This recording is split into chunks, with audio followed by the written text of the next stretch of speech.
കഴിഞ്ഞ 4-5 ദിവസമായി ഞാൻ ഒരു പുതിയ ബാങ്കറുടെ ബാങ്കിങ്ങിൽ ഉണ്ടാവുകയില്ലേ എന്ന് ആശിച്ചുകൊണ്ടിരിക്കുന്ന സമയമായിരുന്നു. അങ്ങനെ ഒരാളെ ഞാൻ ഭാഗ്യത്തിന് കണ്ടുപിടിച്ചു എന്നാണ് തോന്നുന്നത്.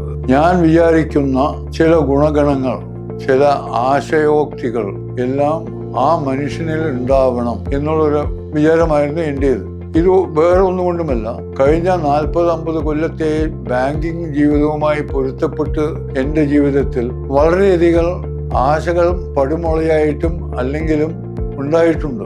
ഇതിൽ നിന്ന് നല്ലതായ ഭാഗങ്ങൾ ഏതെല്ലാം നമുക്ക് പുതിയ തലമുറയ്ക്ക് വെച്ചു കൊടുക്കാൻ കഴിയും എന്നുള്ള ഒരു ആശ എൻ്റെ ഹൃദയത്തിൽ വളരെ ശക്തിയായി തന്നെ ഉണ്ട്. ഞാൻ ഇതിനെപ്പറ്റി ആലോചിച്ചു കൊണ്ടിരിക്കുമ്പോഴാണ് ഇങ്ങനെയുള്ള ഒരു മനുഷ്യന്റെ പരിചയം എനിക്കുണ്ടായത്. അദ്ദേഹത്തിന്റെ പേര് കൃഷ്ണകുമാർ എന്നാണ്.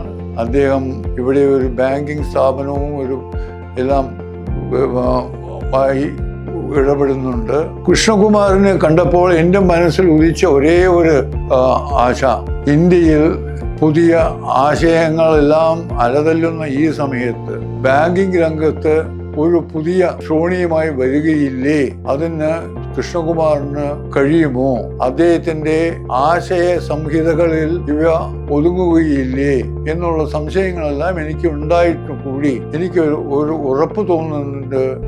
നമ്മൾ നോക്കിക്കൊണ്ടിരുന്ന ഒരു പുതിയ ശക്തി, ഒരു പുതിയ വിശ്വാസം കൃഷ്ണകുമാറിന്റെ കയ്യിൽ ഉണ്ട്.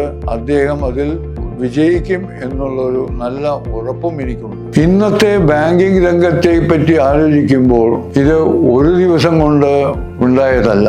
പല വർഷങ്ങളുടെ വളരെയധികം ശക്തിയും ഉത്സാഹത്തിന്റെ പ്രതിഫലനമാണ് ഇന്നത്തെ ബാങ്കിങ് രംഗം. ഇതിന്റെ വളരെ പ്രധാനമായ ഒരു ഭാഗം ഉത്തേജന ശക്തി എത്രത്തോളം വർദ്ധിക്കുന്നു അതിനനുസരിച്ചായിരിക്കും ഫലങ്ങളുടെ ശക്തികൾ. ശ്രീ കൃഷ്ണകുമാറിന്റെ കഥ നോക്കുമ്പോൾ ഇത് ഒരു പ്രമുഖ ഉദാഹരണമാണ്.